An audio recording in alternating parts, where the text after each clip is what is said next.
You ready? Yes. Okay, my name is Stephen Rosley, and I own Rosley's Rocks and Gems.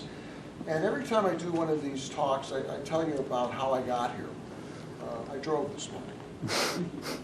No, roughly in 1991 was my year of transformation. During the first 9 months of the year, my father died. I lost the best job I ever had. I went through a really messy divorce while I was taking care of my mother with Alzheimer's. What else could be taken away? You know how Spirit comes in and goes, psst, time to change, and you don't listen. He goes, psst, time to change, and finally hits you over the head with a 2x4. That's what happened to me. I had spent 20 years in the corporate world, and what happened is my father, when he retired, he took up the hobby of lapidary work, cutting and polishing stones, and he and my mom took cargo ships all over the world. Why don't you get up and start? He took cargo ships all over the world, and when he died, he left 500 pounds of stones and crystals to my brother and I. We both weren't interested, but when my unemployment insurance ran out, I had been accustomed to eating, so I had to find a way to supplement it. So I took the stones and crystals to the local flea market in Wheeling, and they started to sell. And then I started to make jewelry, and in the winter of '92, I decided to go to Florida because I felt that people who wear less clothes wear more jewelry. And I'd rather see, let's say, nice-looking women in a bikini than in all bundled up. What we're doing here, for those who just came in, people are sitting with the skull and communicating.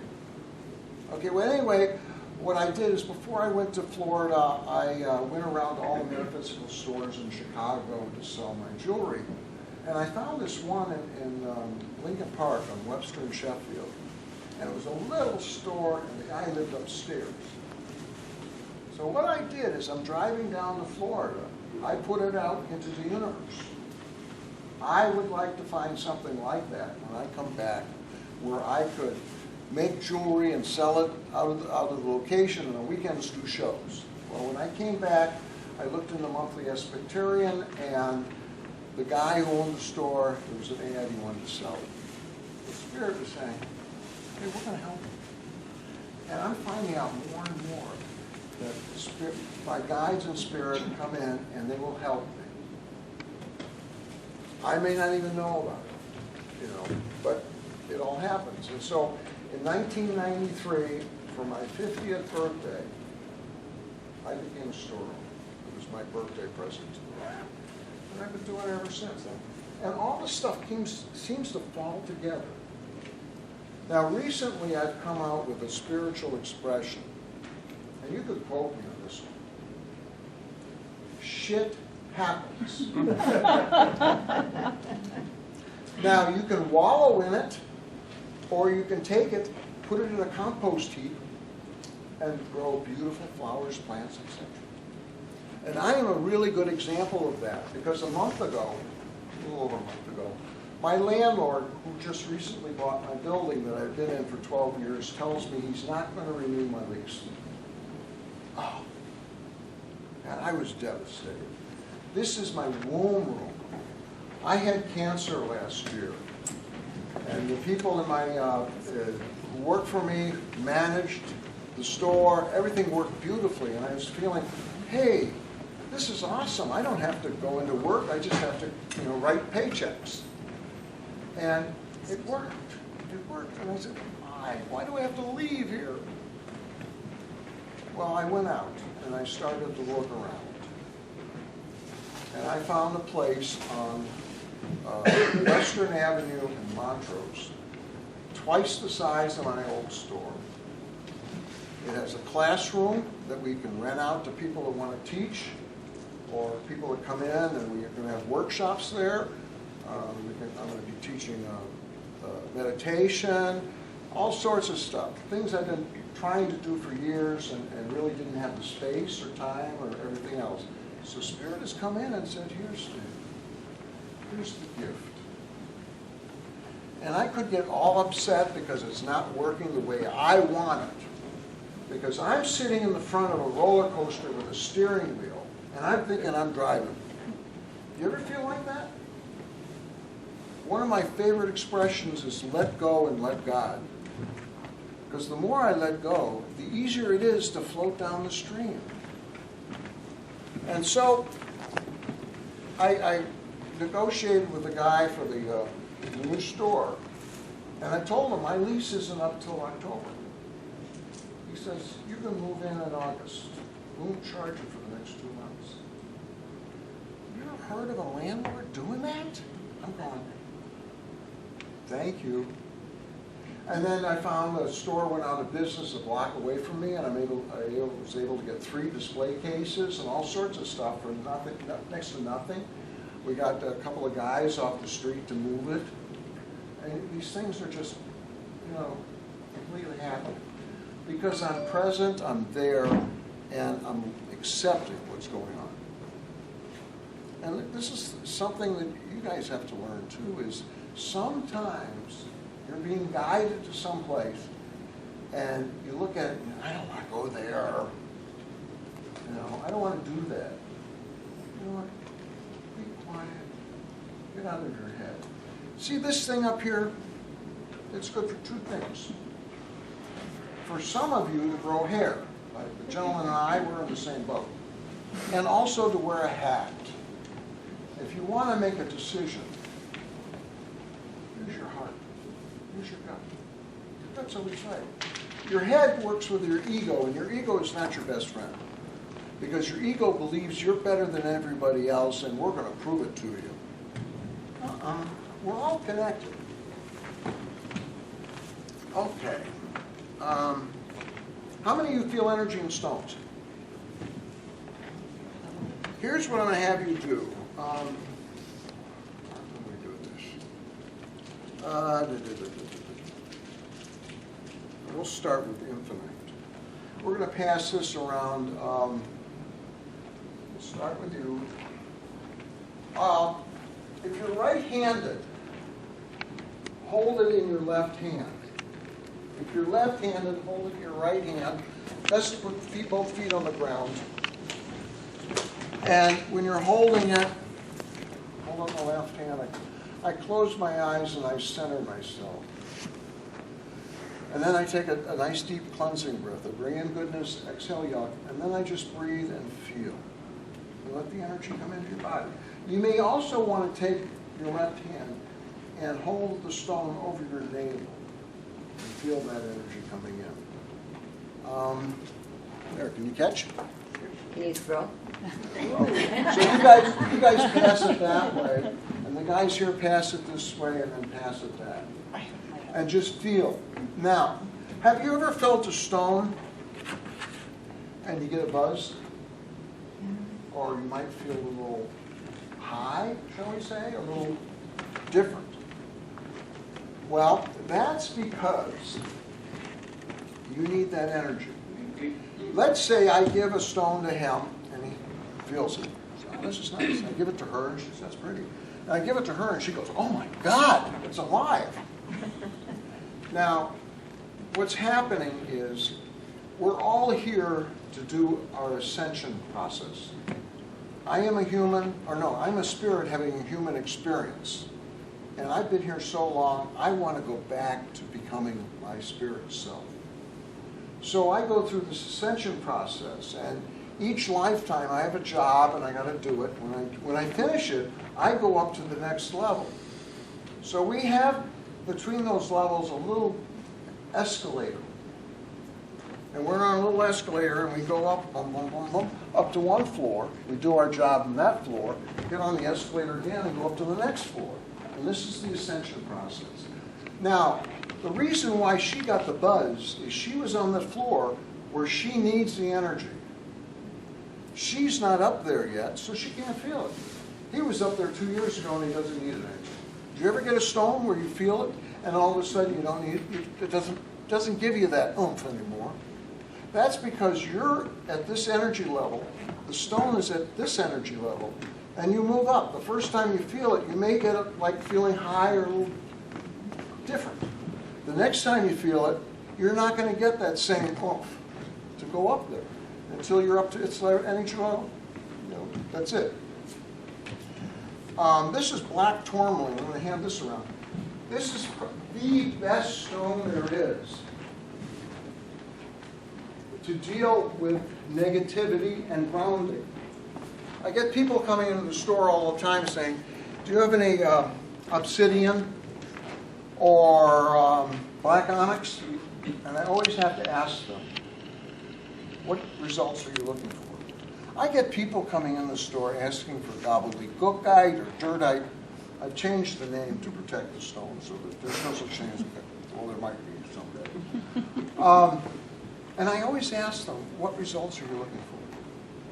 Oh, I'm looking to be grounded, or I'm looking to be uplifting. I'm looking to be able to do this, do that, whatever. I always ask them, what results do you want? Because many times you look in a book and you read, oh, gobbledygookite, it does this and this. Oh, I need it. So I go to the store and ask for gobbledygookite. In reality, I don't need gobbledygookite. I'm looking for what it does. I don't care what the name of it is. But the problem with being human is we've got these things, these blinders, that we feel we have to have that, and it's not necessary. You know, so I ask them, what results are you looking for? Because I can do combinations of stones, and you get the same thing. Anybody, well here, this I'm going to pass this around. This, you see the beautiful crystals in here? This is called dioptase. Actually, I'll send, yeah, I'm going to send two of them. This is dioptase. It attracts abundance, prosperity, love, and health. What else is there? So just feel this and see what happens. This is dioptase and dolomite. This I gave to the Chinese and they polished it. This is dioptase and dolomite, but it's been polished. Here we are in the jeans, wearing jeans, and here we are wearing a formal, you know. Did anybody feel anything with the stones that we started to pass around already? No. Anybody? What did you feel? Actually, I feel like I'm kind of totally peace. Kind of peaceful? Yes. Okay. Anybody else? We didn't get the stone here. Oh, this. Huh? We got Oh, this one. This one is where I feel the peace. The another Okay, one this was one is different. This combination is what I use to help me get rid of my cancer. Okay. So Oh, this let's one was pass the, it this way. Yeah. Huh? Have you seen this one? Excuse me? I don't know which one we did. They're both in the same Well, row. this came this way. Okay. So it must have been. Well, this is here. Try this one. This is infinite with manganese and sugilite. Yeah. Any questions so far? Now I'm going to pass one that's polished and see if you feel any difference.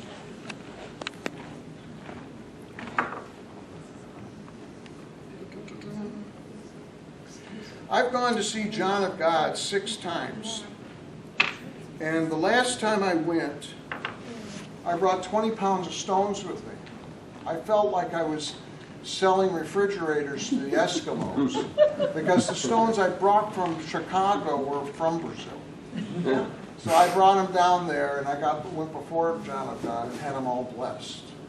And while I'm in current meditating, I was wearing this stone, not this particular stone, but this type of stone. This is called ascensionite, stone of ascension. There are 2 stones that I have found and trademarked. Infinite, the healer stone, and ascensionite. What infinite does for the body, ascensionite does for the soul. So when I'm meditating and closing my eyes with the triangle, which just happens to be my logo, it opens me up. It's dolomite, basalt, and thousands of minute quartz crystals. It's like having a crystal cluster right on your forehead. So when you have this one, put it on your forehead, close your eyes, and it's very imperative that you close your eyes when you're feeling.